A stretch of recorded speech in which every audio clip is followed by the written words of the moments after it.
नमस्कार दोस्तों, मैं सतीश गौर प्रूविंस जीएस स्टडी में आपका स्वागत है। कैसे हैं आप लोग? उम्मीद करता हूँ आप स्वस्थ होंगे, मस्त होंगे। आज मैं आप लोगों को स्टैटिक जीके का पार्ट 2 आपके समक्ष रख रहा हूँ और मुझे उम्मीद है कि आप लोगों के लिए ये काफ़ी इम्पोर्टेंट रहेगा, जो कि एग्ज़ाम के पॉइंट ऑफ व्यू से काफ़ी इम्पोर्टेंट है। प्रमुख व्यक्तियों के लोकप्रिय उपनाम, जो कि स्टैटिक जीके के लिए काफ़ी इम्पोर्टेंट है और काफ़ी बार पूछे भी गए हैं क्वेश्चंस आपके समक्ष रखने के लिए। यदि आप लोग प्रीवियस ईयर क्वेश्चंस या काफ़ी टाइम से प्रिपेयरिंग कर रहे हैं तो आपको पता होगा कि ये क्वेश्चन पूछे जाते हैं। पहला नंबर सबसे पहले पूछा जाए सीमांत गांधी। क्वेश्चन पूछा जाता है जो सीमांत गांधी है किसका उपनाम है, तो हम कहेंगे खान अब्दुल गफ्फार खान। उसमें एक ऑप्शन होगा खान अब्दुल गफ्फार खान। ये सीमांत गांधी के उपनाम से जाने जाते हैं, तो ये आपको सही करना है कि सीमांत गांधी के उपनाम से किसे जाना जाता है? खान अब्दुल गफ्फार खान। तो ये आपको क्वेश्चन पूछा जाता है। दूसरा क्वेश्चन है राष्ट्रपिता। ये तो आपको नॉर्मली पता ही होगा कि राष्ट्रपिता महात्मा गांधी को कहते हैं। तो क्वेश्चन होगा कि निम्न में से राष्ट्रपिता किसे कहते हैं, तो महात्मा गांधी को राष्ट्रपिता कहते हैं।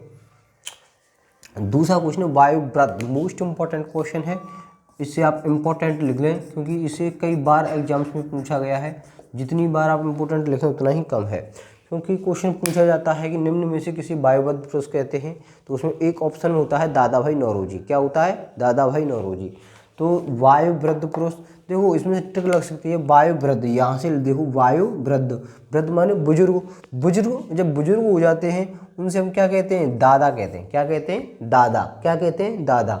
तो जब वृद्ध हो जाते हैं, बड़े बूढ़े बुजुर्ग हो जाते हैं, उन्हें दादाजी तो बोलते हैं, तो दादा भाई नौरोजी। ये आपके ध्यान रहेगा। क्वेश्चन ये पूछा जाएगा निम्न में से वायुव्रत पुरुष किसे कहते हैं? वायुव्रत पुरुष किसे कहते हैं? तो दादा भाई नौरोजी को कहते हैं। किसे कहते हैं? दादा भाई नौरोजी। क्यों? वृद्ध माने बुजुर्ग आदमी।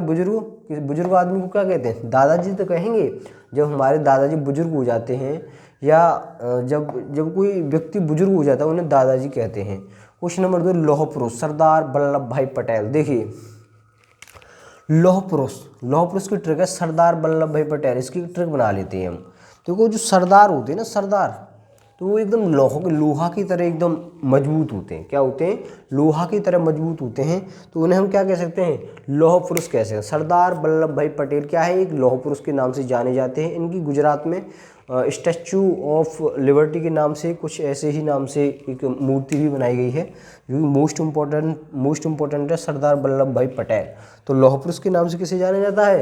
सरदार वल्लभ भाई पटेल। सरदार वल्लभ भाई पटेल। आप देखिए दोस्तों, मैं आपकी सहजता के लिए एक दो जो क्वेश्चंस हैं उनको मैं आपकी सहजता के ट्रिक से याद कराता हूं, जिससे कि आपको याद करने में आसानी रहे। और मुझे उम्मीद है कि मेरी द्वारा दी गई ट्रिक आपकी काम आएंगी, जो कि एग्जाम टाइम पे आपको हिट भी करेंगी। तो आपको लौह पुरुष सरदार वल्लभ भाई पटेल की, सरदार कैसे होते हैं? लोह की पुरुष होते हैं। सरदार कैसे होते हैं? एकदम मजबूत होते हैं सरदार। वास्तव में बात ये सच है कि सरदार होते हैं वो लौह पुरुष ही होते हैं। तो ये सरदार कैसे होते हैं? लोह पुरुष होते हैं। दूसरा शांति पुरुष, मोस्ट इंपोर्टेंट है, लाल बहादुर शास्त्री। शांति पुरुष लाल बहादुर शास्त्री। तो शास्त्री यहाँ से ध्यान रखते हैं, जो शास्त्री होते हैं जो कि कथा वाचते हैं या कोई भी भगवान का जो प्रचार प्रसार करते हैं, शास्त्री बहुत ज़्यादा शांति ज़्यादा पसंद करते हैं। कौन? शास्त्री जी क्या करते हैं? शांति पसंद करते हैं। शास्त्री जी क्या करते हैं? शांति पसंद करते हैं। जो भगवान श्री कृष्ण की कथा करते हैं, तो वो क्या करते हैं? शास्त्री होते हैं। वो जो भगवान श्री कृष्ण की कथा करते हैं, भगवान श्री राम की कथा करते हैं, तो वो शास्त्री कहते हैं। तो वो शास्त्री क्या करते हैं? शांति पुरुष होते हैं। एक शांति की जो भावना है उनको फैलाना होता है, शांति को बनाए रखने का उनका काम होता है।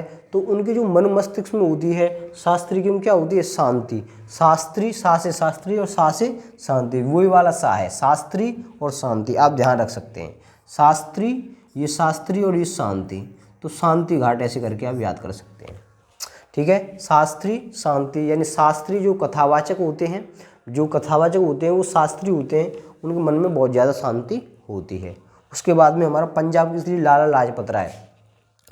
देखो पंजाब पंजाब केसरी आप इसे याद रख सकते हैं, लाला लाजपत राय, इसकी अपने इसे याद रखें, पंजाब केसरी लाला लाजपत राय।